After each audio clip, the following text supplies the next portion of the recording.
дастаи мунтахаби ҷавонони то 20 солаи Тоҷикистон таҳти роҳбарии сармураббӣ Аҳлиддин Турдиев марҳилаи ниҳоии омодагиро ба мусобиқаи интихобии ҷоми Осиё ки аз 14 то 18 сентябр дар шаҳри Душанбе баргузор мешавад, оғоз кард.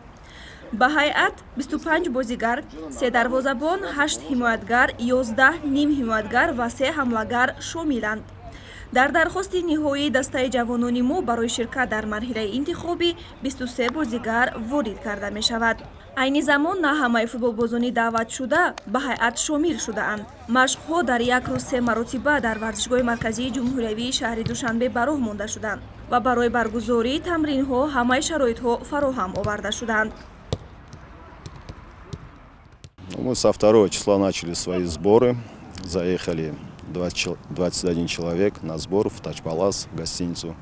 И идет у нас двухразовые тренировки. Утром мы больше внимания обращаем в физическое состояние, а вечером больше тактические тренировки у нас, готовимся.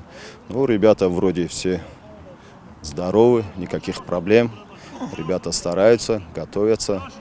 Ну, этот турнир, как говорится, самый важный турнир для нас.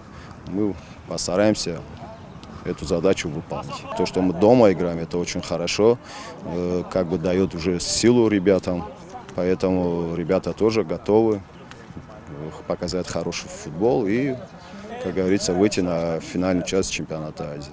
ҳайати васеи мунтахаби ҷавонони Тоҷикистон барои машқҳои дастаҷамъона ба марҳилаи интихобии ҷоми Осиё 2023 чунин аст. дарвозабонҳо Сафармад Ғаффоров, Шаҳобиддин Маҳмудзода, Суҳробхӯҷа Юсупов, ҳимоятгарон Меҳрубон Каримов, Меҳрубони Абдурауф, Раҳматшо Раҳматзода, Фахриддин Ахтамов, Шаҳриёри Иноятулло, Содиқ Қурбонов, Рӯзи Муҳаммад Абдурахмонов, Асадбек Зиёзода.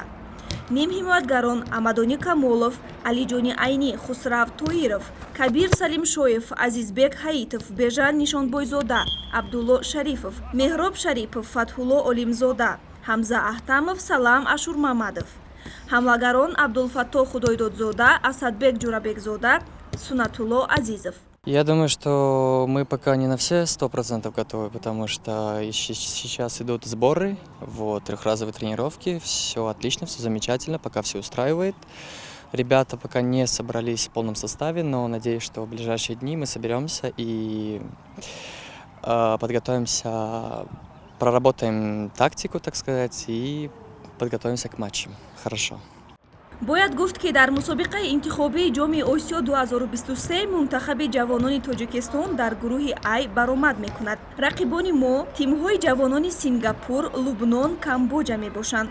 ҳама бозиҳо дар доираи ин мусобиқот дар шаҳри Душанбе дар варзишгоҳи марказии ҷумҳуриявӣ доир мешаванд. бозии якуми худро дар доираи марҳилаи интихобии ҷоми Осиё 2023 мунтахаби то 20 солаи Тоҷикистон 14 сентябр бо тими Сингапур доир мекунад.